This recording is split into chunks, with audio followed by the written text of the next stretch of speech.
Bem-vindos a mais um episódio do podcast Tematizando Tudo. Hoje estamos bem empolgados para tratar sobre um assunto que provavelmente você ainda não teve um contato prévio. Na verdade, um assunto que faz parte da sua vida, mas hoje você vai ter a oportunidade de enxergar por dentro de uma ótica um tanto quanto mais ampliada. É prazeroso falar sobre esse determinado assunto. Nós vamos especificar aqui, principalmente, a pregação dentro da era do ceticismo. Nós vamos desenvolver essa palavra, o assunto, a temática e, com certeza, você sairá sabendo um pouco mais sobre o que está envolvido em meio a tudo isso. Gostaria de passar aqui para a Paloma dar continuidade nesse momento. Olá, pessoal, estamos de volta. É sempre um prazer estar com vocês compartilhando muito conhecimento. Estamos aqui com o nosso convidado, Roberto Costa. Vou pedir para ele se apresentar um pouquinho. Quem é o Roberto? Apresenta pra gente qual é a trajetória do Roberto. Quem é o Roberto? Boa tarde, em primeiro lugar. Boa tarde, Paloma. Boa tarde, Boa tarde. Alex. Eu sou Roberto Costa, sou ministro do Evangelho, sou formado em teologia pelo Instituto Musical e Teológico Bereia, formado também em recursos humanos e agora me graduando aí em jornalismo. Olha que maravilha. Teologia, recursos humanos, jornalismo. Mas antes de darmos início e começarmos, eu gostaria que você contasse um pouco sobre o seu encontro com, com a ministração da palavra, que em meio a tudo isso, como um teólogo, como ministro do Evangelho, quando começou, seja na infância, na adolescente, já na juventude, na vida adulta, quando foi que houve esse despertamento para o lado da palavra de Deus? Olha, Alex, o despertamento da palavra de Deus, ela veio no ano de 2002.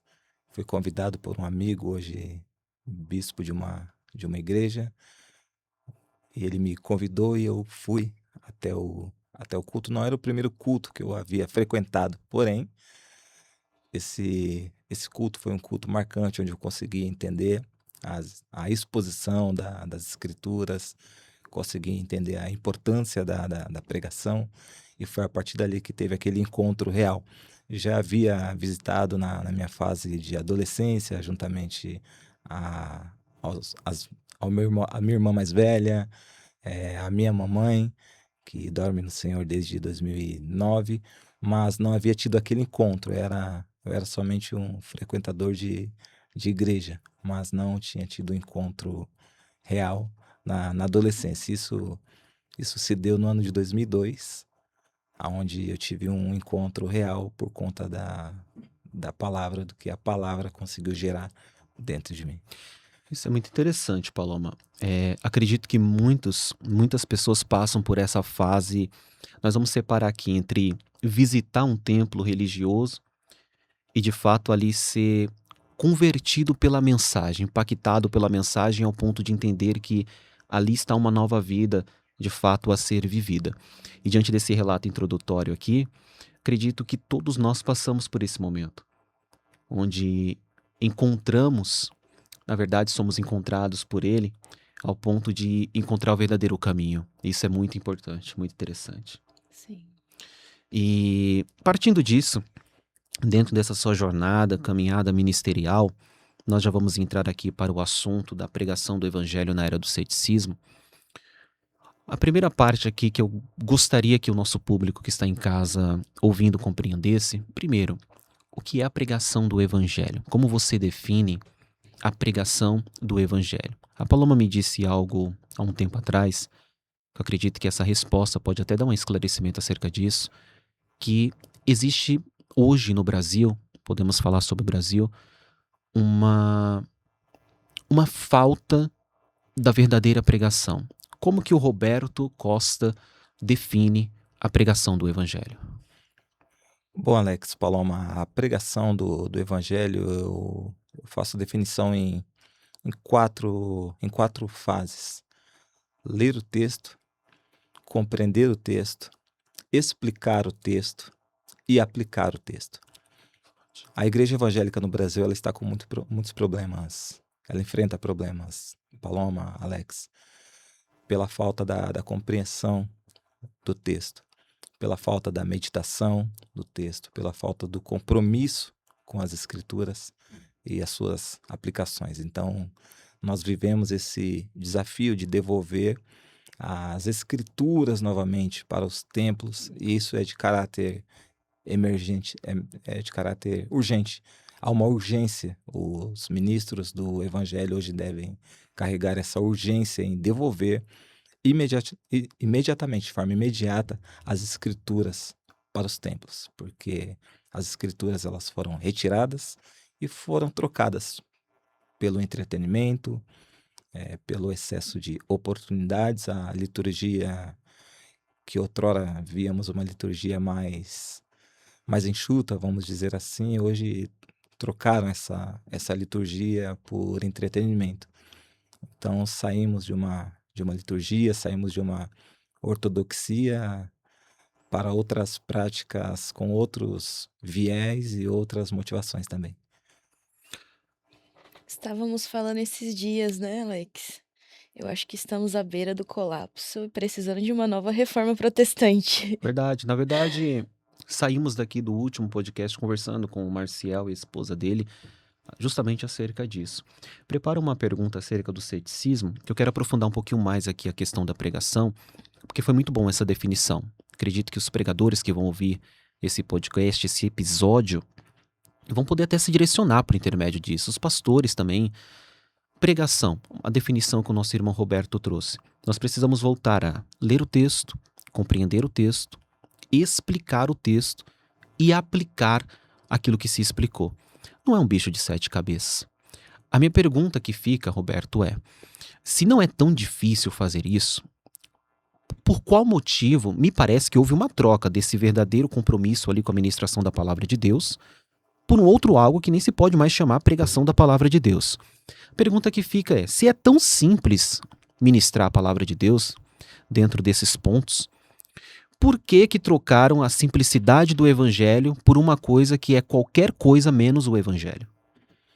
Eu acredito, Alex, Paloma, eu acredito que com o advento das redes sociais, com o advento da internet, a tecnologia, a era da informação, ao mesmo tempo que ela trouxe muitos benefícios ao ser humano, ela acabou se tornando em alguns aspectos tóxica, exatamente nesse sentido. Hoje a tecnologia está afugentando as pessoas das escrituras. Hoje nós temos sermões prontos no Google e é fora da nossa realidade pensar que hoje existem pessoas que vão buscar sermões no chat GPT, aonde vai trazer qualquer tipo de assunto. Se você quer falar sobre santificação, você tem lá. E se você quer falar sobre, hoje mesmo, vou falar sobre a ceia.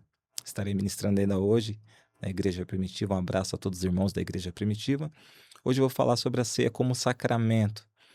Então, as informações da internet, elas vêm de forma muito rasa. As pessoas não querem mais imergir na Bíblia Sagrada, nos livros de apoio, nas enciclopédias teológicas. Elas não querem mais imergir. Elas não querem esse comprometimento.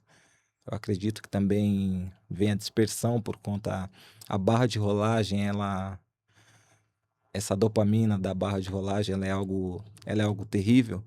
E quando eu resolvi voltar a estudar, agora já no primeiro semestre, concluindo agora o primeiro semestre de jornalismo, eu fui uma prova disso, Alex e Paloma. Por quê? Porque quando eu abri o notebook para estudar, enquanto eu começava a ler, a minha mão já estava querendo ir para o celular, para a dopamina viciante. Então isso tem atrapalhado bastante aí o desenvolvimento espiritual das pessoas no tocante ao estudo sistemático da palavra de Deus.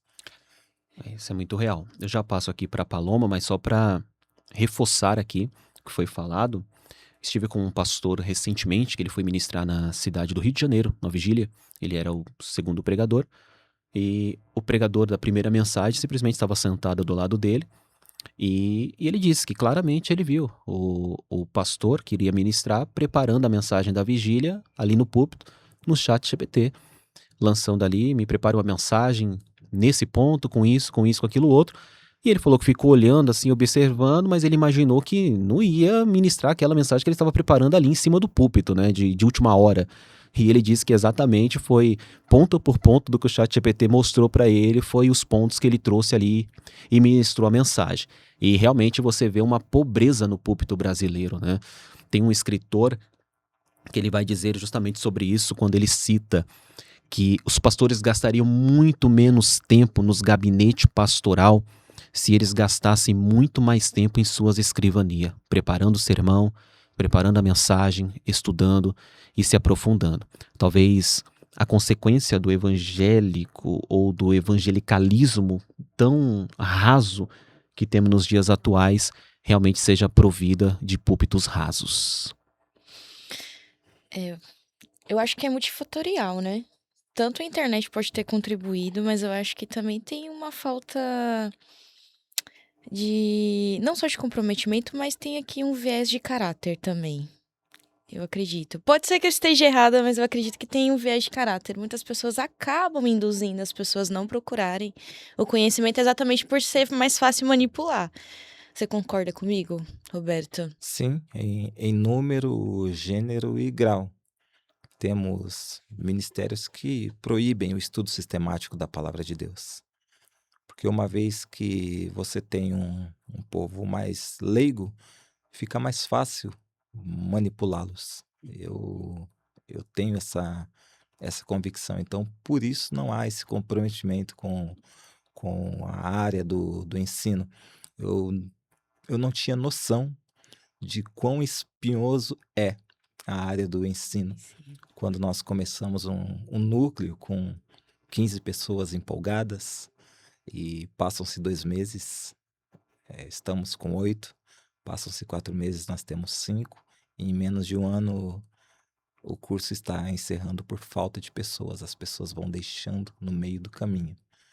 Então, foi como a Paloma foi clínica e precisa, essa questão do caráter mesmo. Porque uma vez que a pessoa não tem o conhecimento, ela fica mais vulnerável para ser manipulada. É verdade. É, não esquece que eu pedi uma pergunta acerca do Sim, ceticismo, mas sim. só para deixar um adendo aqui, é muito interessante, uma frase de internet, como dizem por aí, né?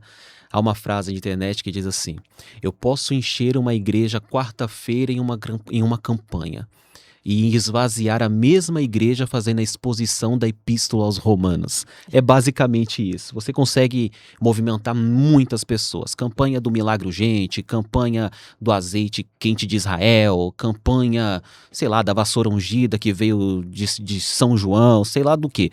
Mas se você fizer uma exposição séria da palavra de Deus biblicamente, aquela mesma igreja que encheu pela campanha, ela vai se esvaziar no mês seguinte por conta da verdadeira exposição da palavra de Deus. Querem milagres, mas não querem Cristo. Querem show, mas não querem o evangelho. Querem espetáculos, mas não querem a raiz, profundidade da verdadeira palavra de Deus. É bem nesse caminho mesmo.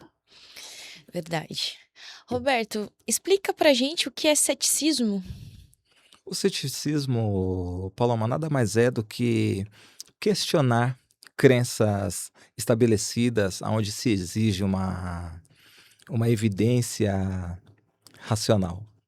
Quando uma pessoa pensa, logo aquele pensamento ele é refutado.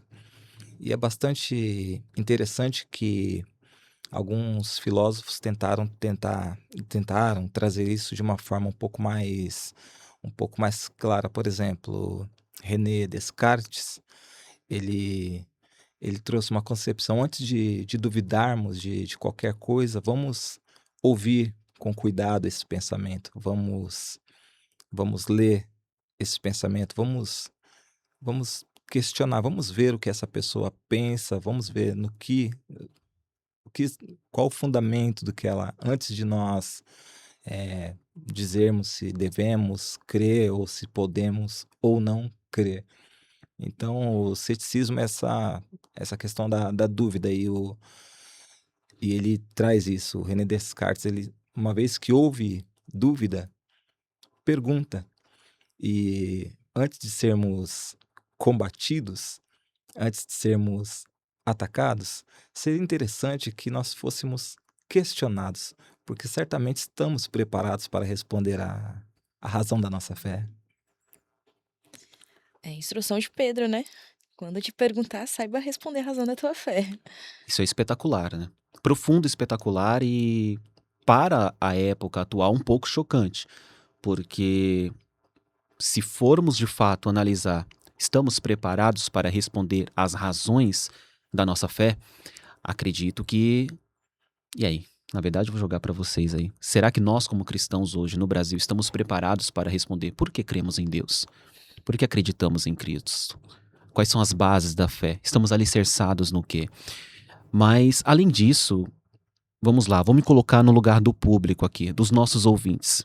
Então, a definição de ceticismo é uma dúvida acerca daquilo que é ou não é, do ser ou não ser, De da uma- objetividade ou não. Só que o ceticismo, partindo deste princípio, podemos dizer que ele tem atingido todas as esferas da sociedade. Eu não sei se eu posso definir dessa maneira, você me corrija se eu estiver errado, mas o ser humano hoje não acredita, em boa parte do ser humano hoje, já não acredita mais nem nas instituições, sejam elas religiosas ou não. Existe uma descrença em tudo. Então vamos começar a se aprofundar nisso daqui. Por que que hoje nós temos mais dificuldades? E aqui eu estou me colocando aqui, acredito que seja a pergunta que o público possa fazer aqui, como não estamos ao vivo, vou tentar imaginar aqui, conjecturar o que pode estar passando pela mente deles. Eles já entenderam da importância da pregação do evangelho, da importância da verdadeira pregação do evangelho, já entenderam o que é o ceticismo. Agora a pergunta que fica, que o Roberto vai ter que se virar nos 30 aqui, Paloma, por que que nós estamos acreditando, nós como cristãos até mesmo? Estamos cada dia mais Tomé, desacreditados de tudo, não acreditamos mais nas instituições, não acreditamos mais, podemos dizer até de uma forma genérica, na religião.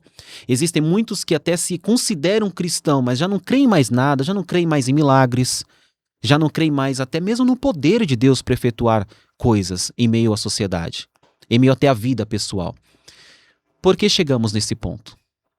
Responsabilidade nossa, Alex, responsabilidade nossa, Paloma, como igreja, quando nós nos deparamos com a falta de preparo, quando nós nos deparamos com a falta de uma frente doutrinária, teológica sólida, equilibrada. Então, quando nós observamos esse cenário, nós percebemos que nós estamos com problemas. Porque antigamente, a- vamos colocar no começo dos anos 2000, com o advento dos pregadores televisivos, com todas as divergências, nós ficávamos ainda limitados a ouvir um programa de rádio evangélico ou evangelical, ou um programa televisivo, né, de algum evangelista megalomaníaco de TV. Porém, não tínhamos voz. Nós simplesmente absorvíamos a informação, ponto final. Agora, com o advento da internet, onde tudo está sendo mostrado, onde está tudo sendo exposto, as pessoas que estão do outro lado ali na parte de comentários, quando elas se deparam com as heresias, com os objetos ungidos, com as campanhas de prosperidade, com a apostasia que nós vemos, e digo isso, Alex e Paloma, nos anos 80, nos anos 90, nós tínhamos a igreja, ela, ela já tinha esses problemas doutrinários, já era bastante falha na questão teológica, mas o povo ainda não tinha informação. Então a igreja caminhava dentro de uma certa pureza naquilo que eles acreditavam. E isso foi se perdendo, né?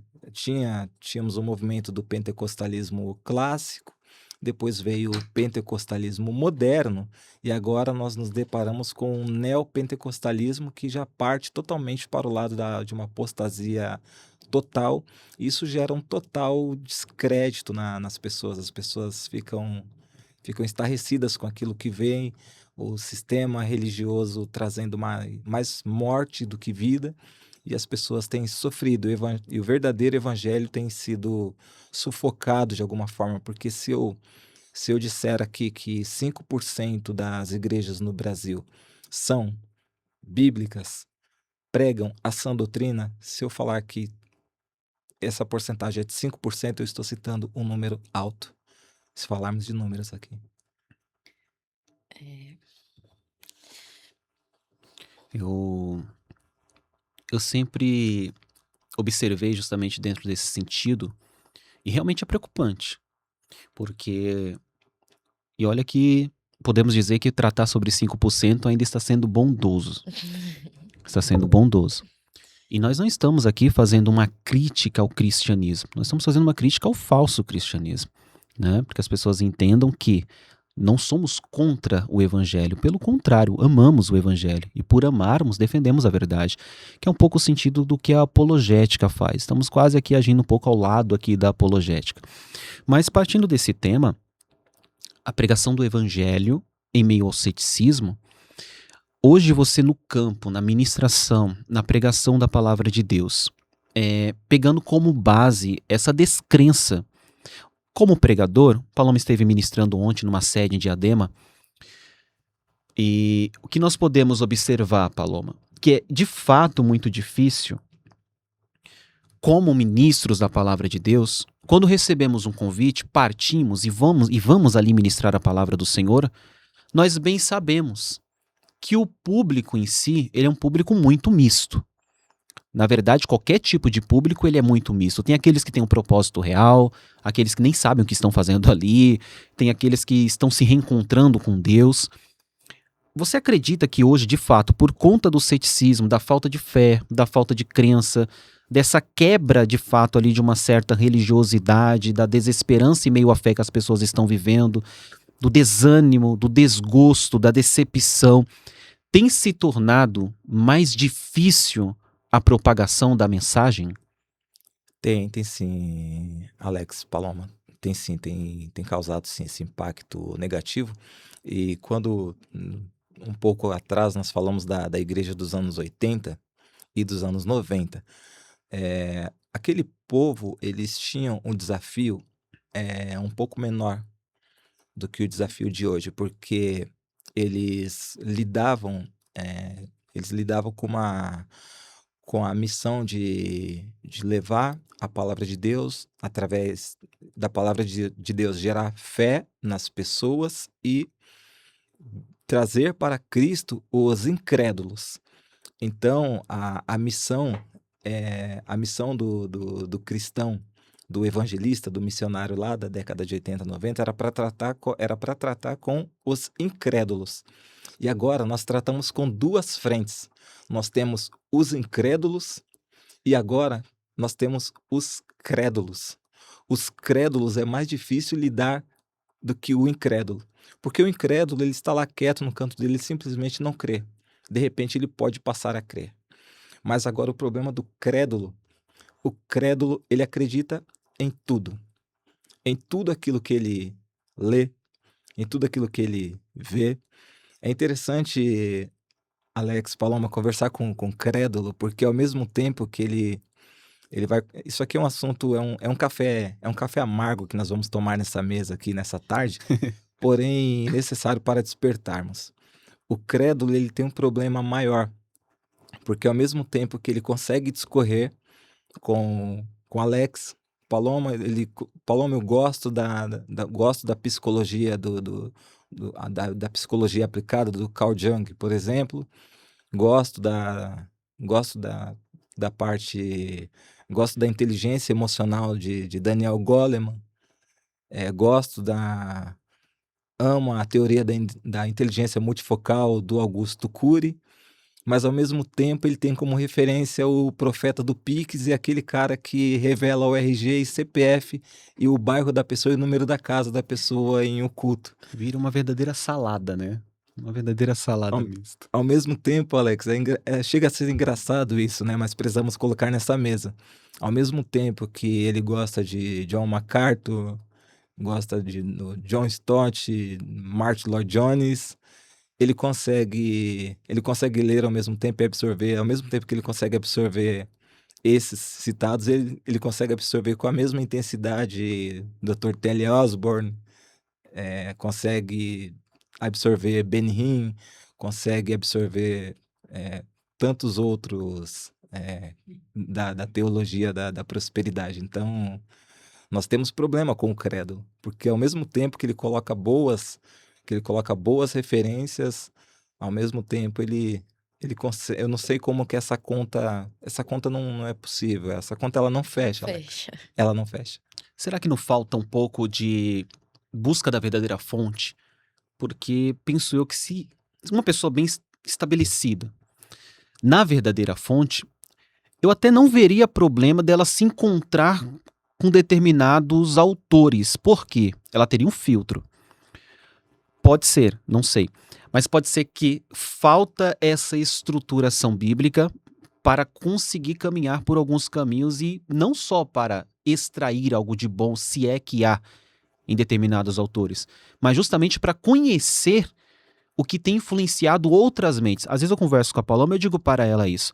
Às vezes eu escuto alguém, não porque eu sei que vai trazer algum tipo de benefício bíblico intelectual para mim, mas justamente para entender por qual caminho essa geração tem seguido diante de tais influências que são nomes preponderantes. São camaradas que vendem muitos livros, que fazem muitas palestras.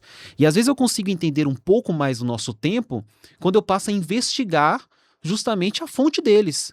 E eu percebo que isso é importante também. Só que essa investigação não pode partir de uma pessoa que de fato só fica pulando de nomes em nomes sem ter justamente essa questão da fundamentação da palavra de Deus. Porque aí eu acho que onde corre esse perigo. Porque ela começa a misturar linhas teológicas, linhas de pensamentos sociológicos, filosóficos, psicológicos, e não consegue filtrar aquilo e entender isso aqui é sadio, isso aqui não é. E é o que tem acontecido de fato com esse seu relato.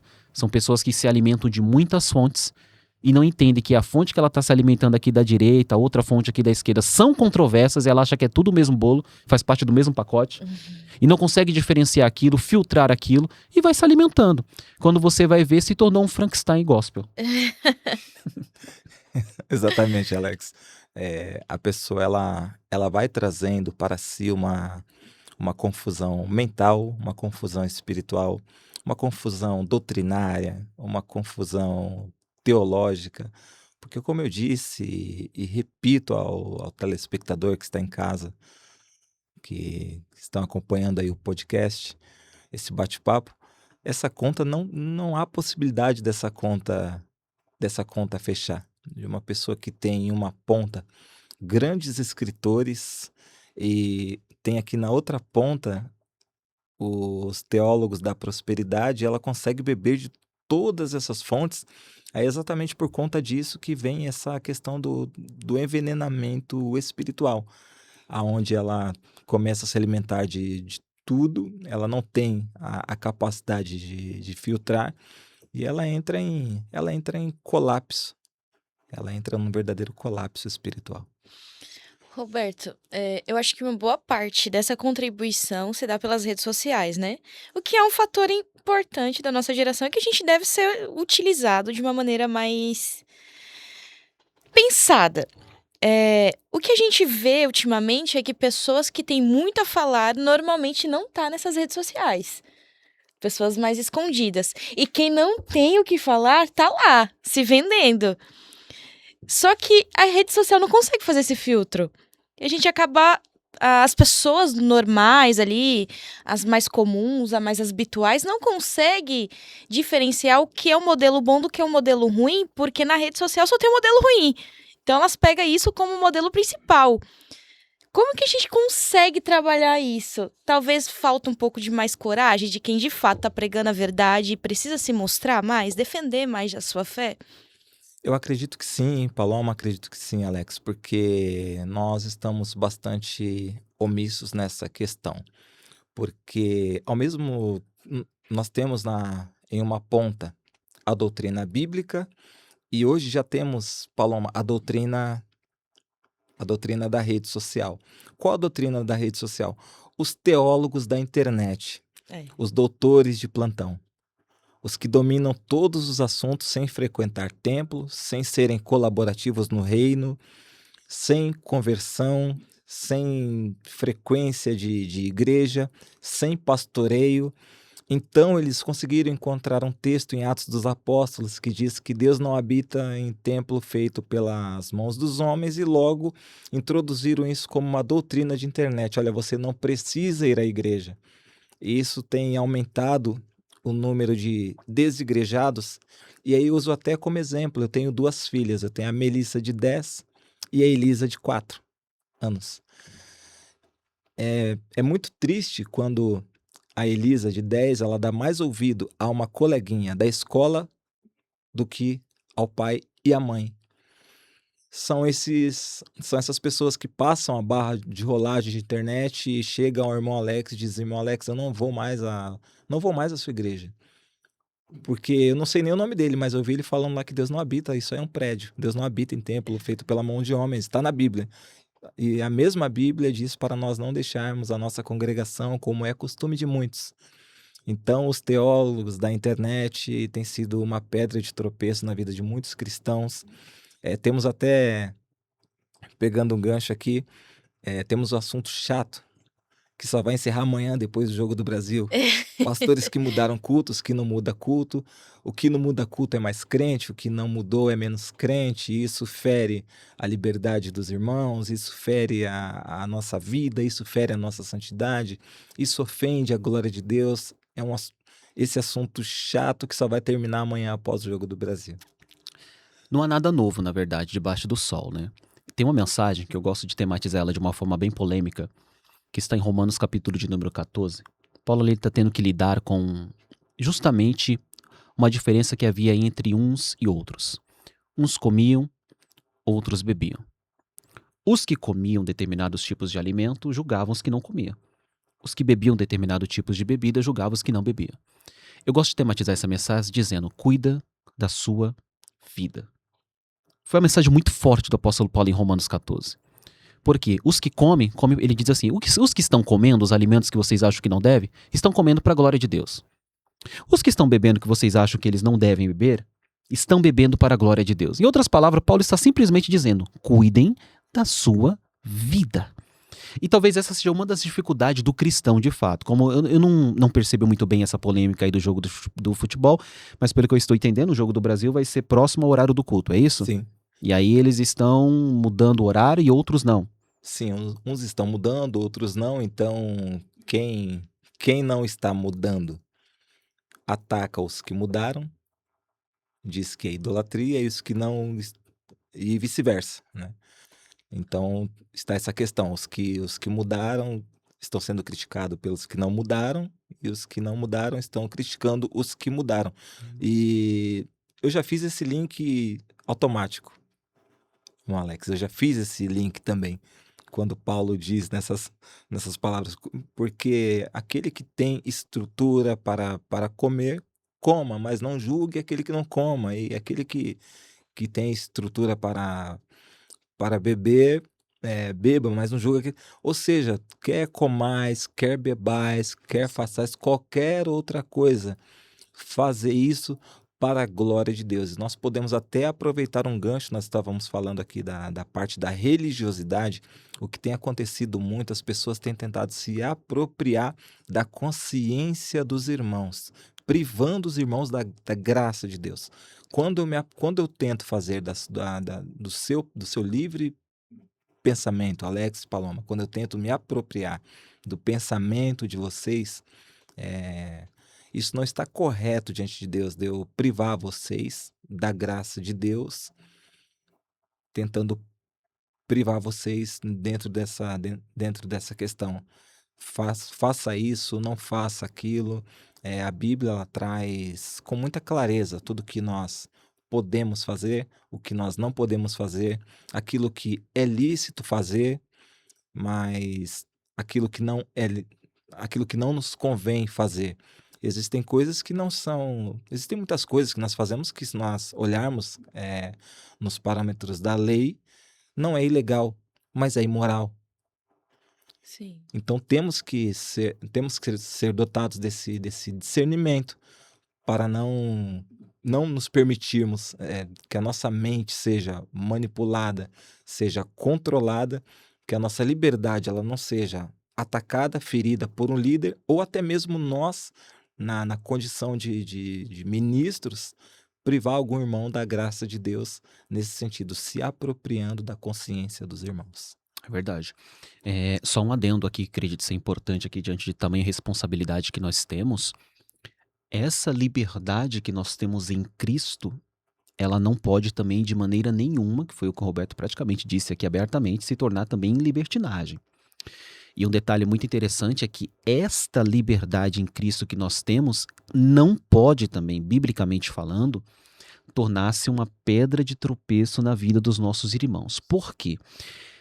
Às vezes o entendimento que Deus permitiu que a Paloma alcançasse acerca do evangelho faz ela livre em muitas coisas, que outros que ainda não têm determinado entendimento ainda são presos. O ponto de partida aqui, só para a gente finalizar esse ponto da reflexão, é talvez a liberdade que ela tenha em fazer determinadas coisas que não a condenem diante de Deus, na mente de um irmão mais que o apóstolo Paulo chama de mente mais fraca, né, que é aquele que ainda não alcançou ali o nível de entendimento acerca do cristianismo, que o liberte. Porque o evangelho é a liberdade, ele traz a libertação tanto do pecado quanto de questões religiosas até mesmo.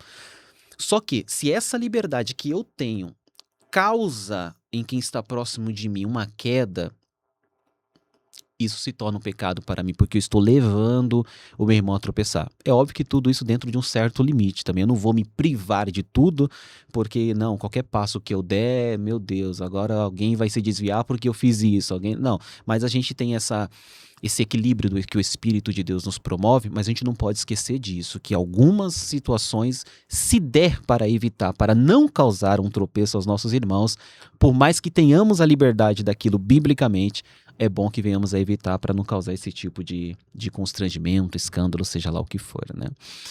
Verdade.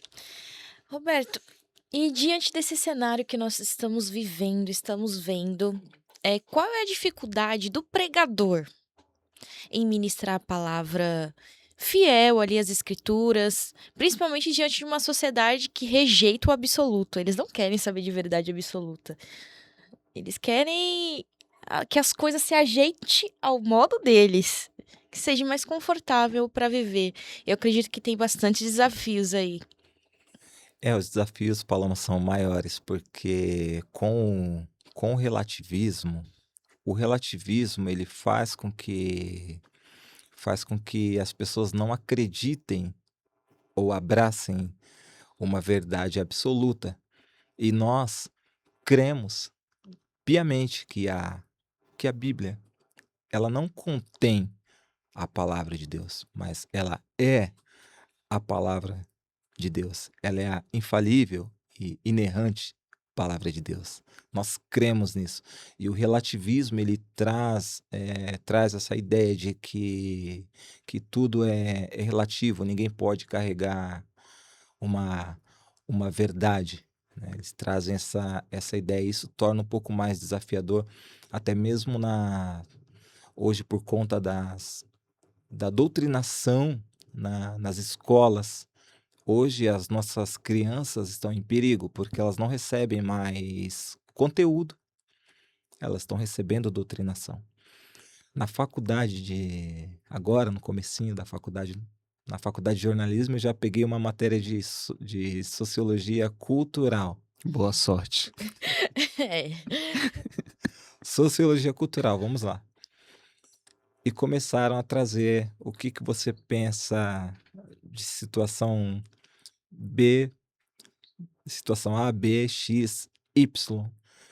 E confesso, irmão Alex, que se eu for colocar ali o que eu penso, não tenho condição de pagar o advogado. Vai ser difícil. Aí, aí eu, aí eu, aí eu até peço, a irmã Paloma é da área jurídica, né? julga comigo, irmã Paloma. Julga comigo porque realmente é difícil. Eu vi uma grande jornalista do início dos anos 2000, agora já não mais em exercício, e ela falou abertamente de uma grande emissora, que ela falou que desde o princípio, desde quando ela, no primeiro semestre já da faculdade de jornalismo, hoje ela é jornalista cristã, não mais em exercício, mas ela afirmou que ela tentou sim, tentaram de todas as formas doutriná-la na faculdade. E ela viu pelo menos 90%, 90 a 95% de toda a turma encaminhando para um viés de militância, indo para um outro caminho mais por doutrinação, não por questões de conteúdo mesmo, o conteúdo acadêmico, mas a doutrinação que estão soltas nas universidades públicas e estão um verdadeiro caos. Eu tive o privilégio de crescer em ambiente evangélico. O pessoal chama de berço evangélico. E eu sempre ouvia, mas eu não entendi o porquê. Eu não sei, a Paloma já se converteu já na adolescência, né, Paloma? Com seus Já tinha os meus 18. 18 anos, entrando ali na fase da juventude. Mas eu não sei se você chegou a ouvir isso. Era mais ou menos assim, meu irmão. Eu ouvia dizer que o jovem, a frase era mais ou menos essa, basicamente essa. O jovem cristão, quando ele entra para a faculdade, ele se desvia. Ouvia-se muito. Hoje faz bastante tempo que eu não ouço isso, mas ainda acredito ser uma verdade. Que boa parte, você pega ali a juventude, vem pelas crianças, das crianças, do infantil passa para a mocidade, aí vira líder de mocidade ou regente e tudo mais, e daqui a pouco cresceu um pouquinho, entrou na faculdade, você procura a pessoa, não quer saber mais de Deus, não quer mais frequentar os cultos, não quer mais cantar, não quer mais pregar. Então continua sendo uma realidade. Não posso dizer que da mesma forma como alguns tempos atrás eu percebia que parecia que era uma epidemia de jovens se desviando depois que entravam para a faculdade. Tem muito a ver com esse assunto do episódio de hoje, com a ideia da propagação do ceticismo no meio acadêmico? Existe sim, Alex, essa pressão, né? Éramos orientados na época, olha, se puder fazer faculdade, não façam, porque certamente vão se desviar. E foi interessante uma vez, acompanho alguns estudos do irmão, alguns vídeos do irmão, os estudos, uma certa feita que o irmão fez menção dizendo, olha, eu não quero os jovens nos cultos da semana, porque eu quero os jovens estudando, eu quero os jovens se graduando, eu quero os jovens se preparando, por quê? Porque quando vocês forem adultos, vocês vão ter salários baixos e ninguém vai ajudar vocês. Então, aquilo, irmão Alex, veio como aquela parte, aquele trecho do seu ensino, veio como uma tatuagem, né, dentro das recâmaras da minha alma, nesse sentido, porque isso é uma verdade. As pessoas antigamente faziam de tudo para que as pessoas não fossem à faculdade, né? Olha, não vão porque vocês vão se desviar. E o irmão trouxe ali, o irmão foi na contramão e na contracultura. Mas existe sim, existe essa pressão. Quando o jovem ele chega, ele precisa, ele sente essa necessidade dessa autoafirmação. E se ele tiver que debater com pelo menos 98% do restante da classe, ele vai ter problemas, ele vai ter dificuldades, e aí ele fica naquele dilema, e agora? E agora eu sigo com a minha convicção, ou é melhor eu abrir mão e poder andar de forma mais harmoniosa, abraçando aquilo que está me sendo proposto aqui. Então, por conta dessa pressão, Alex, por conta dessa pressão, que ela é muito forte, ela existe, ela é real, ela, as pessoas são pressionadas mesmo a pensar diferente, e às vezes para não querer se expor, para não ficar numa situação difícil diante de toda a sala, diante de toda a turma. Quando você entra numa sala de graduação, você está ali.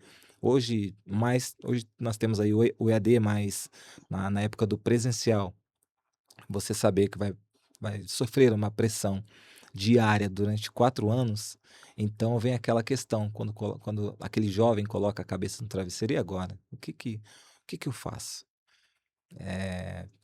deixo as minhas convicções, eu mantenho as minhas convicções, eu mantendo as minhas convicções, é certo, se eu manter as minhas convicções, vai ser um inferno minha vida durante 4 anos, isso é fato. Mas é possível também eu continuar me posicionando dentro dos 4 anos, vou sim ser resistente, vou resistir às pressões, mas a verdade, Alex, Paloma, que eles não suportam essa pressão. Em um momento ou outro acaba cedendo e vai aumentando o número de pessoas que vão cedendo e dentro de pouco tempo já estão sendo doutrinados de uma outra forma. Terrível. Os extremos é um problema, né? A gente Sim, pega, por exemplo, igrejas que disseminam esse tipo de conteúdo, privando as pessoas, os jovens, em se formar. E temos também o extremo da doutrinação dentro da igreja, ou dentro das faculdades. Eu estou passando por esse período acadêmico, e o que eu pude observar, que o que a gente constrói antes da faculdade é essencial para a gente passar pelo período da faculdade. Eu deixei de ter embates, mas já tive alguns. Já liguei pro Alex e falei, Alex, vem me buscar, porque eu acho que eu vou apanhar de umas 14 pessoas. real. O que eu tive que aprender para mim passar por esse período de faculdade? Filtrar. Peguei a bagagem que eu tinha, coloquei ali como algo que era inegociável e comecei a filtrar. Olha, isso daqui não faz parte, eu vou desconsiderar porque tem aquele viés de doutrina e aquilo ali é mais voltado ao conhecimento ali da área que eu estou estudando, então eu absorvo. Aí entra no nosso tema de hoje. Só que como está sendo construída a estrutura dos jovens antes de entrar na faculdade? Sim, antes de entrar na faculdade já existe essa, até mesmo por questões da cadeia de valores. Porque todos nós, cada um temos carregamos uma bagagem de valores já que começa na infância. Os primeiros passos, a- as nossas as atitudes nós conseguimos ver esse comportamento nos nossos filhos. Os nossos filhos às vezes replicando alguma coisa que eles ouviram ou que viram na escola. Então, desde o comecinho da nossa vida, a gente já começa, dentro desse contexto sociológico, a gente já começa a passar por esse, já começam a vir, Alex, esses acenos eles já começam a vir muito cedo. E quando como a Paloma disse, quando a pessoa já entra na faculdade, ela por esse, já passou por esse processo, ela já passou por uma parte dessa pressão que já começa ali nos 14 anos, nos 15 anos, quando entra ali na parte do ensino médio, onde começa a trazer ali toda aquela parafernália de doutrinação, aonde os nossos jovens se deixam levar de uma forma muito fácil, até mesmo pela questão da autoafirmação. Ela precisa dessa afirmação, ela precisa dessa aprovação. Podemos dizer que o nosso público, basicamente, mais do que 50% são de cristãos. Pastores, pregadores, são pessoas que vão ouvir esse podcast. E creio eu que boa parte deles irão se preocupar de como estão lidando com as congregações, como estão preparando os seus membros. Qual conselho que você daria para um pastor que está nos ouvindo nesse momento e de alguma forma essa mensagem tocou o coração dele, ao ponto dele pensar: será que eu estou preparando os meus membros para esse mundo atual, onde falta fé, falta crença? Me lembrei até daquela palavra de Jesus quando ele diz assim: quando o Filho do Homem vier, porventura, achará fé sobre a terra? O que você diria como direção, como direcionamento para esse pastor que está observando tudo isso, enxergando algumas coisas que talvez ele não tinha enxergado ainda, da necessidade?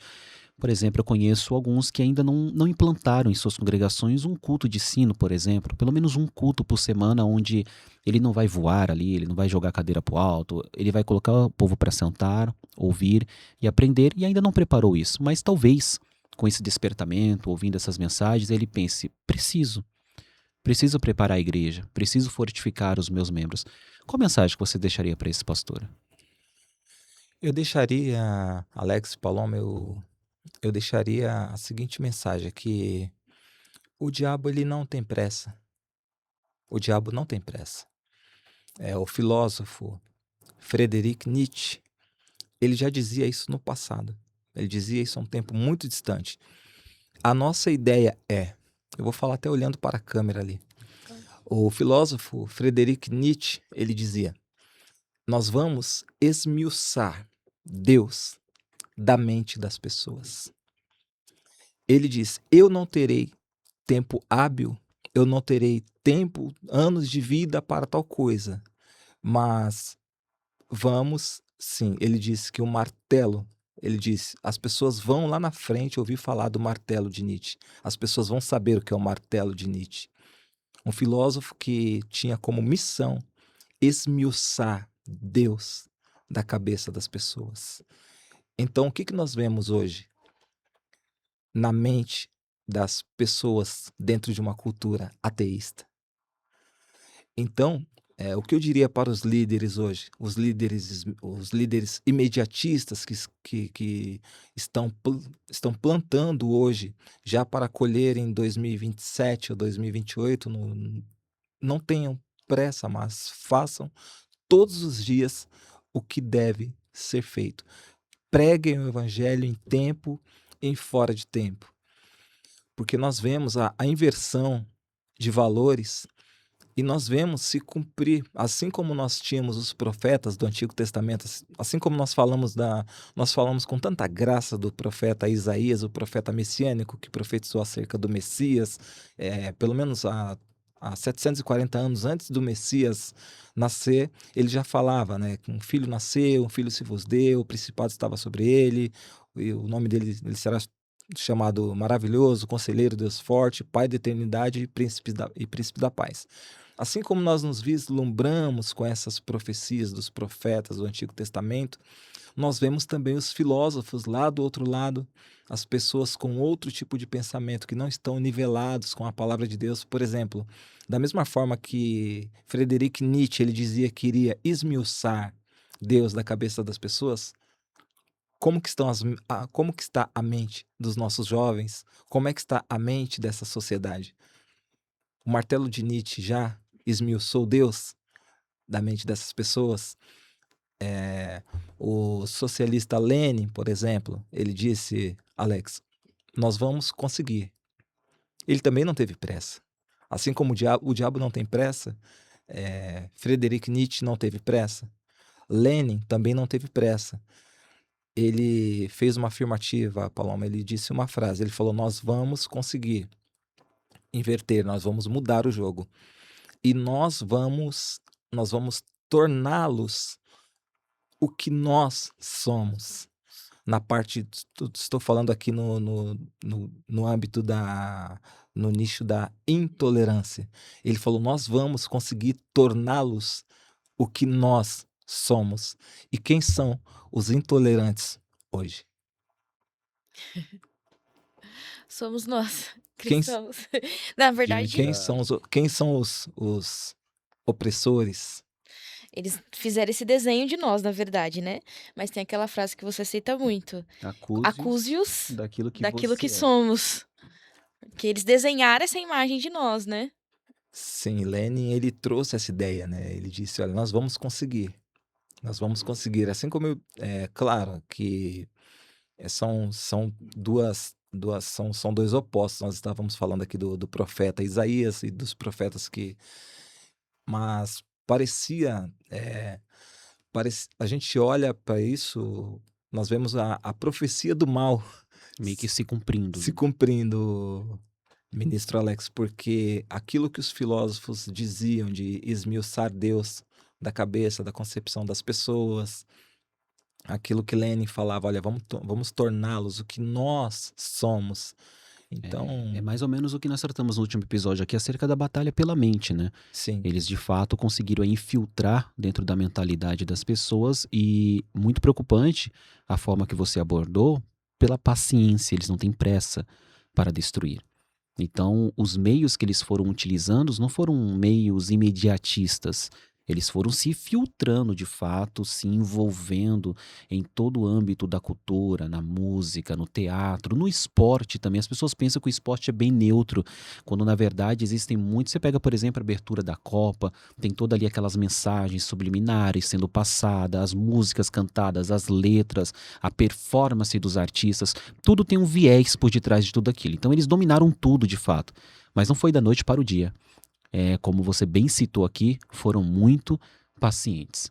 E eu gostei de uma afirmação que você trouxe, que você disse assim: faça todos os dias o que tem que ser feito. Então, diante de todo esse caos, dessa calamidade, dessa promulgação de fato aí do ceticismo que tem atrapalhado o avanço em si, de uma melhoria para a sociedade, o avanço até mesmo do cristianismo. Porque eu acredito que esse ceticismo talvez seja um dos maiores inimigos que o cristianismo tem hoje. Porque entra nessa questão, a pregação em meio ao ceticismo. É uma barreira. Tem se tornado uma barreira cada vez maior, justamente por conta, vamos colocar aí a síndrome do martelo de Nietzsche, né? Nietzsche que fala Isso de que o filósofo, né, que tem praticamente aí invadido de fato todas as esferas da sociedade, em gamas diferenciadas, em pontes diferenciadas. Então há uma fragmentação de fato do que é a verdade, uma fragmentação do que é a realidade. As pessoas já não sabem mais o que é a realidade. Estão vivendo de fato dentro de um mundo fantástico um mundo fantástico de Oz. Então, diante de tudo isso, nós enxergamos essa fragmentação, esse desejo pela mente humana, e aqui estamos nós, como ministros do Evangelho. A pergunta que fica é, hoje, o pregador que está te ouvindo em casa, o ministro, aquele que ministra, aquele que fala da palavra do Senhor, aquele que se posiciona como servo de Cristo, o que ele pode fazer? Primeiro, para não ser atingido. Segundo, para ser usado em meio a essa era, em meio a essa época de descrença. Olha, o pregador, ele deve sim estar preparado, como nós falamos no começo a citação de Pedro, respondermos a razão, a razão da nossa fé, estarmos preparados e nos posicionarmos. Hoje, o posicionamento, hoje ele custa caro, a liberdade de expressão, ela está ameaçada. Exemplo, vou dar um exemplo aqui, irmão Alex. No ano de 2012, eu escrevi um livro, Fiel até a Morte, falando sobre a morte dos apóstolos, e ali também eu falei um pouco sobre a morte como que foi a vida de alguns cristãos pré-reformadores, os reformadores, e trouxe um pouco da, da sã doutrina versus a teologia da prosperidade, e também falando dentro de um tema ali, torre versus altar, e no momento do posicionamento foi exatamente quando foi no ano de 2012, estava tramitando um projeto de lei constitucional, a PLC 122 na época, só que ainda não havia sido votada, não havia sido aprovada, que qualquer opinião manifesta acerca de um grupo específico ali ficaria passivo de crime, de crime de homofobia.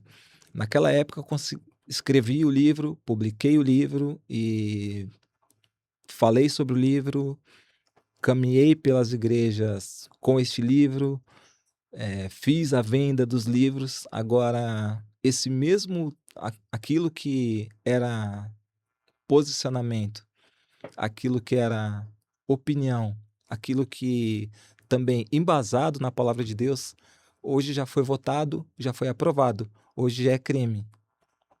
Então hoje nós não temos hoje a liberdade de expressão, ela está sim ameaçada. Eu até digo aos ministros do evangelho que tem por costume terceirizar os seus púlpitos, às vezes eu digo mesmo, pastor, isso é mais uma dose de café amargo que nós vamos tomar aqui nessa mesa. Às vezes o próprio pastor local, ele terceiriza pela falta de preparo dele, ele não é preparado, ele não prepara outras pessoas, ele não capacita, não habilita outras pessoas, então ele fica dependente dos itinerantes. E nem sempre ele sabe quem vai passar por ali e ele não sabe o que a pessoa vai falar. E esse culto ele está sendo gravado. Esse culto está sendo transmitido. As pessoas estão vendo. Então, uma simples fala pode trazer um transtorno enorme na vida desse líder. Porque, de fato, a liberdade de expressão ela está Sendo muito ameaçada. inclusive você está estudando um pouco sobre direito religioso, né? Sim. Vamos aí fazer. Quem sabe a gente não consegue trazer alguém para falar sobre direito religioso, mas é um tema bem importante e urgente. Precisa ser falado. Aproveitando esse gancho da liberdade de expressão, da pregação, eu conversei com o Alex vindo hoje para cá sobre a nova forma do evangelho está sendo anunciada. A gente tem visto que, por exemplo, em muitos casos o evangelho tem sido aceito, bem quisto, e essa não foi a face que Cristo demonstrou que seria o cristianismo. Pelo contrário, ele disse que por amor dele seríamos perseguidos, seríamos mortos. Então, eu acho que mudou um pouco. Estamos pregando o evangelho da aceitação. Eu aceito tudo, menos o evangelho de Cristo mesmo. Como a gente, como ministros, conseguiremos defender o evangelho puro em meio a esse evangelho de aceitação? Aceito tudo que vier, da forma que vier. Ou pior, né? Eu vou pregar esse evangelho da aceitação porque eu preciso ser aceito. E a gente precisa aceitar que o nosso papel talvez não seja ser aceito. Exatamente, Paloma. Esse evangelho legalzinho que está sendo pregado, esse evangelho confortável, ele não é o evangelho. Ele é o outro evangelho que o apóstolo Paulo falou que é anátema. Porque ninguém pode colocar um fundamento além de outro que já está posto. Já temos, sim, um fundamento. Eu acho até interessante quando chamam a gente de fundamentalista, eu gosto demais. Porque quando somos chamados de fundamentalista é porque nós estamos fundamentados em algo. E nós estamos fundamentados naquilo que é muito mais profundo e muito mais sublime do que eles imaginam. Agora, referente a esse evangelho das facilitações, esse evangelho onde a pessoa se sente confortável, isso é muito perigoso e vamos dizer que é letal. Eu sempre fui ensinado que eu era digno, que Jesus me amava muito e que Jesus me achava legal. Eu aprendi assim, que Jesus me achava bacana. E eu fui. Você era o ponto fraco de Deus, né? Como tem um. Como diz tem, o Dave, você era o ponto fraco de Deus. a parte sensível, a parte que dói. E foi interessante que quando eu cheguei em um culto, em uma igreja bíblica, em uma igreja bíblica, uma igreja com uma teologia sólida, normalmente nos cultos, nos sacramentos da ceia, olha, Jesus morreu para que você fosse digno de estar aqui. E quando eu cheguei, depois de muito tempo, isso já com tempo de igreja, de tempos de pregação, de tempo de agenda, de todo um contexto já de história no evangelho, de repente eu vejo a mesa, eu vejo a ministração e de repente eu sou confrontado com essa verdade. Olha, você está aqui, mas você não merecia estar aqui. Você está aqui porque a graça de Deus te alcançou. Você não está aqui porque você é bom. Pelo contrário, você está aqui porque você é ruim. Porque você é mau na sua essência. Porque você está diante de um Deus do Salmo 7 que se ira todos os dias. E que todos os dias você dá motivos suficientes para ele te destruir. Mas você está aqui pela graça, ou seja, imaginando que quando uma, imaginamos uma bola de fogo maior do que o planeta Terra vem para nos destruir por conta dos nossos pecados, quando a ira de Deus se manifesta, o Deus do Salmo 7 que se ira todos os dias, essa dezena, essa dezena de motivos, Alex, que nós damos para Deus nos odiar, e aí que entra a graça de Deus, que mesmo sendo os mais miseráveis pecadores, aí nós conseguimos entender o conceito da graça quando nós somos confrontados. Agora, referente, Paloma, a esse evangelho, onde não há o confronto, onde não existe o confronto, você não é exortado, as mensagens massageiam muito o seu ego, eu sempre digo, eu não tenho problema nenhum em todos os lugares que eu vou pedir. Eu chego nos templos, o fundo musical está lá, para embriagar o povo no momento da pregação. A primeira coisa eu peço, pastor, por favor. Alguns já me conhecem, já nem toca.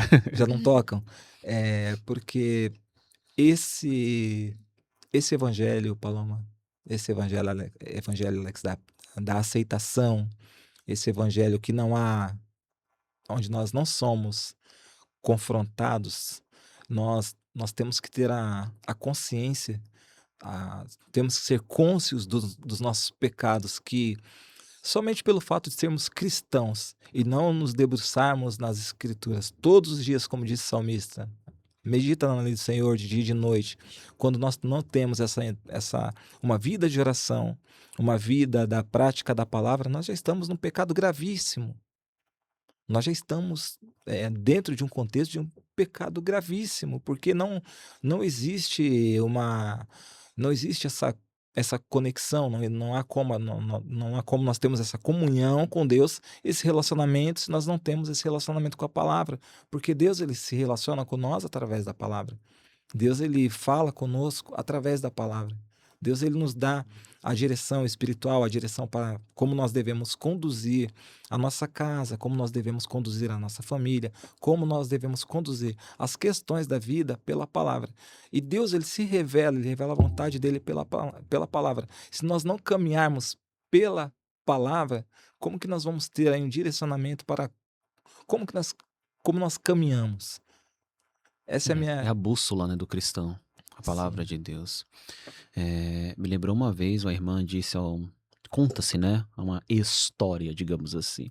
Conta-se que em determinado momento a irmã disse para o pastor, pastor, já tem um mês que Deus não fala comigo. E segundo a história, né, a história, o pastor respondeu para ela, minha irmã, é porque já tem um mês que a sua Bíblia tá fechada. Tô ficando bom nas piadas. Tô melhorando a cada... Não tô, Léo. Tô melhorando a cada episódio. Tem que rir, senão não pago a pizza à noite. Obrigado. Mas assim, estamos caminhando aqui para os detalhes finais. Aprendemos muito. Obrigado. Eu acredito que o público em casa aprendeu muito também. Uma definição que eu finalizei aqui na minha mente, diante de tudo aquilo que o nosso irmão Roberto aqui nos trouxe, é que o ceticismo, de fato, ele é um problema, mas ele só será um problema se nós não cumprirmos o dever de casa. Verdade, ministro. Correto? Alex. Correto. Eu gostaria... Preparou uma pergunta final? Não? Certeza? Não vai levar para casa, né? Bem, eu gostaria que o nosso amado irmão trouxesse uma consideração final. Diante de tudo aquilo que foi falado, ministrado, ensinado, eu aprendi muito aqui. Eu vim de fato para aprender e aprendi muito. E vou usar, né? Estou confessando aqui, né? Para depois falar, o irmão Alex está usando o que ele ouviu do irmão Roberto lá no podcast. Vou usar mesmo. Vou propagar tudo aquilo que eu aprendi. Traz uma consideração final para as pessoas que ouviram acerca dessa dificuldade da pregação hoje por conta do ceticismo, da falta de crença, da falta de fé, do descrédito nas instituições. Até inclusive existe uma fala muito popular que diz que antigamente pastor tinha nome de pastor. Ele chegava numa mercearia, numa vendia de bairro, se ele não tivesse o dinheiro para pagar ali naquele momento, o próprio dono da mercearia dizia, não tem problema não, o senhor é o pastor. E ele ia lá, voltava e pagava. Hoje em dia é pelo contrário. Se ele disser que é pastor, cara, já paga logo aí, porque eu sei que você não vai pagar. Então assim, há todo um descrédito em meio à sociedade. Nos transmita uma consideração final para que possamos aí fechar todo esse entendimento que nós tivemos aqui nessa nobre conversa. Bom, quero agradecer por essa oportunidade, irmão Alex, irmã Paloma. E o que eu deixo aqui para aqueles que estão acompanhando, que não haja mais a Bíblia aberta no Salmo 91, com a página do Salmo 91 amarelada. Que não é sobre carisma, é sobre caráter. Não é sobre aparência, é sobre essência. Não é religião, é reino. Aleluia. Aquilo que João Batista falou, olha, agora ele trouxe uma mensagem muito simples, ele disse, arrependei-vos, é chegado o reino dos céus, não é mais religião, agora é evangelho, agora não é mais aparência, agora é essência, agora mais do que nunca nesse tempo final, Alex e Paloma, agora não tem mais jeito, ele já disse naquele momento, lá atrás ele já havia falado, o machado já está posto à raiz, o machado não vai ser posto à raiz, o machado já está posto à raiz. E a árvore que não der bom fruto, ela será lançada, ela será cortada e lançada no fogo, porque o machado ele não vai ser colocado na raiz. O machado já está. O machado já está, a espada de justiça já está cravada. Então, por mais evangelho, por mais palavra e por menos entretenimento nas igrejas, menos oportunidades e mais doutrina, menos louvores. Eu amo louvores. Gosto muito da área musical da igreja, gosto de instrumentos musicais, amo a música, mas que haja a prioridade da palavra e que os líderes que estão me assistindo nesse momento que coloquem novamente as escrituras nos púlpitos das suas igrejas. Glória a Deus. Aleluia. Glória a Deus.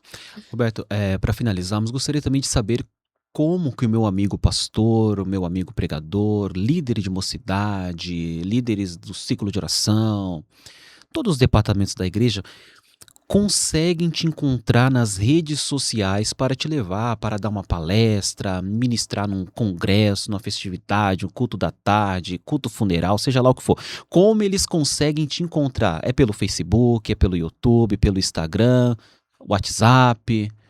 Olha, pelo Facebook, vou colocar Roberto Costa lá, já aparece, né? Mas é chique, né? Lançou Roberto Costa, aparece. E vou deixar aqui o meu WhatsApp. Nós estamos aí abrindo algumas agendas, não é uma prioridade hoje, Alex. A gente atende uma agenda ou outra, mas não é a prioridade deixar a família, a congregação em viagens longas, duradouras, que duram ali uma semana, 10 dias. Então, no momento, você consegue atender mais dentro do estado de São Paulo? Sim, mais dentro do estado de São Paulo. Vou deixar aqui o meu contato, é o 11 9 6146 3770. Eu não sou muito adepto a pregar em campanhas, às vezes somos convidados, mas nós aproveitamos o ensejo, aproveitamos a oportunidade. É campanha, não tem, a gente vai. Eu particularmente não gosto de campanhas, mas quando nós temos a oportunidade, olha, é uma campanha, a gente aproveita aquela oportunidade o tempo de fala que nos é dado na campanha para trazer a exposição das escrituras. A exposição, excelente. O pessoal hoje é muito do Instagram também, né? Eu percebo que eu sou meio antigão, eu ainda mexo... Vocês ainda tem... A Paloma, você não tem mais Facebook, né, Paloma? Não. Eu ainda sou antigão, eu mexo no Facebook ainda. Mas eu tô percebendo que eu vou ter que aprender a usar o Instagram. Passo o Instagram, porque eu acredito que é onde o pessoal tem mais acesso hoje em dia. Alex, É o Instagram. E o Facebook. Facebook, eu O não sei. Facebook, a maioria das pessoas já abandonaram. O Facebook virou um Orkut praticamente. É verdade. Virou um Orkut. Todo mundo em transferência. Alguma consideração final, Paloma? Só agradecimento mesmo. Só agradecimento Mais um episódio. pela oportunidade. Estaremos de volta para o próximo episódio com a nossa amiga Damares, estará conosco. Logo após a Damares, pastor Alex Arthur. Conseguiu achar o Instagram aí? Achei. Troquei o nome da conta, é Roberto.Costa 1979. Roberto.Costa Não tem como errar. 1979. Roberto.Costa 1979. Maravilha. Roberto, muito obrigado. Que não fique somente dessa vez. Temos muitos outros assuntos aí a serem tratados, que certamente você trará grandes contribuições para nós. Alex, uma grande alegria. Muito obrigado por essa oportunidade. Eu tenho certeza que o que foi falado aqui é um assunto necessário. Havia essa necessidade de tratarmos isso aqui. E louvo a Deus pela sua vida, pelo seu ministério, pela sua família. Que Deus continue a abençoar a vocês com toda sorte de bênçãos. É uma alegria tê-los, estar com vocês. Uma alegria. Maravilha. Nós já estamos finalizando e gostaria de dizer para vocês que ouviram, gostaram, já deixaram um like, já compartilharam, que eu descobri que 50% dos que assistem o nosso podcast ainda não se inscreveram no novo canal. Eu acredito que vocês ainda estão confundindo com o antigo canal, que temos lá os 16 mil inscritos. Esse é um canal novo, voltado apenas para o podcast. Não se esqueça de se inscrever, deixar o seu like, porque o YouTube entende que o conteúdo é importante e acaba organicamente lançando para mais pessoas. Então já vai aí no clique do inscreva-se, deixa o seu like, deixa o seu comentário. Depois, siga o nosso irmão Roberto em todas as redes sociais dele e leve-o não para um show, mas para ministrar a verdadeira palavra de Deus na sua congregação. Agora a gente olha para aquela tela e dá um tchauzinho para eles. É isso, né, Léo? Pessoal, obrigado!